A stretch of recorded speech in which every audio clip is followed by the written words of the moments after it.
David, we're here at the Track of Champions, Fonda Speedway, on a night honoring you. Tell me about this night and how you're feeling.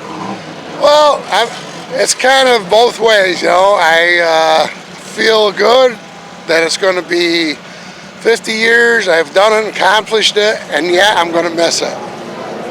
You got your first win here at the track in 1969, 99 career victories here. Is there any one victory that stands out in your mind? Not really. You know, everybody likes to win the big races, but really every win is good, you know, so that's the way I look at it. I know a few years ago you and I spoke about the 99 win total, the desire to get to 100. You said you were trying to do that for the people that were surrounding you. Do you think that number is going to define you, or is 99 good enough? It's good enough for me. Yeah, I feel it's fine. I'm in good company. Bob McCree's got 99 at Canandaigua, so you know what's another win here and there. It's the total career that I'm looking at, not just one win. 7 track championships here, 2 at the Utica Rome Speedway. What was the key to winning those titles?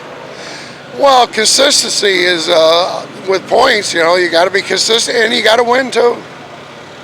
You take a look down the record book of the number of car owners you drove for: the Grimms, R.C. Putnam, the Palmers, Freddie Burrows, Andy Romano.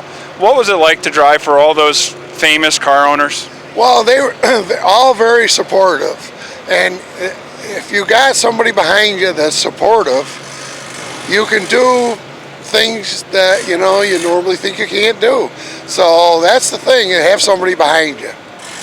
1989, you and Andy Fusco started the Lape Promotions, promoting races around the local tracks. Is that something you enjoyed doing? Yeah, it was something different at that time. I was kind of busy, but I did enjoy it. Any desire to continue to do that now that you're done driving? No, I don't think so. 1984, you started Champ Car. You started designing your own cars with a fair amount of success. What did that mean to you in your career?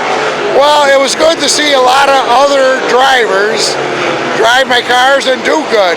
So it was almost like me doing good, you know, to see them. And young kids came to me for help, and it was good. It was great. When you climb out of this race car for the final time, what emotion do you think you're going to have?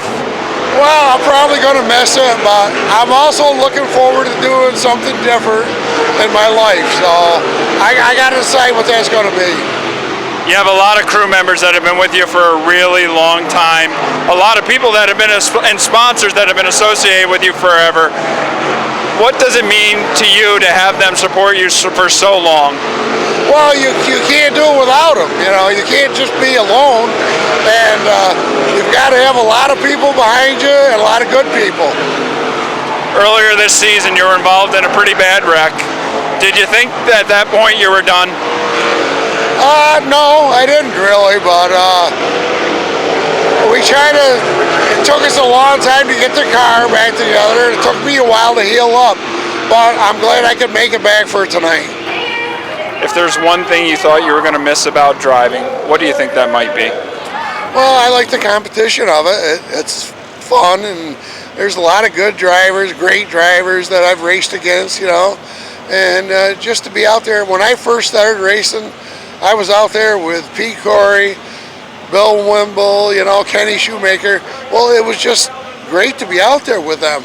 And then maybe later on, I started racing with them. So that was important to me.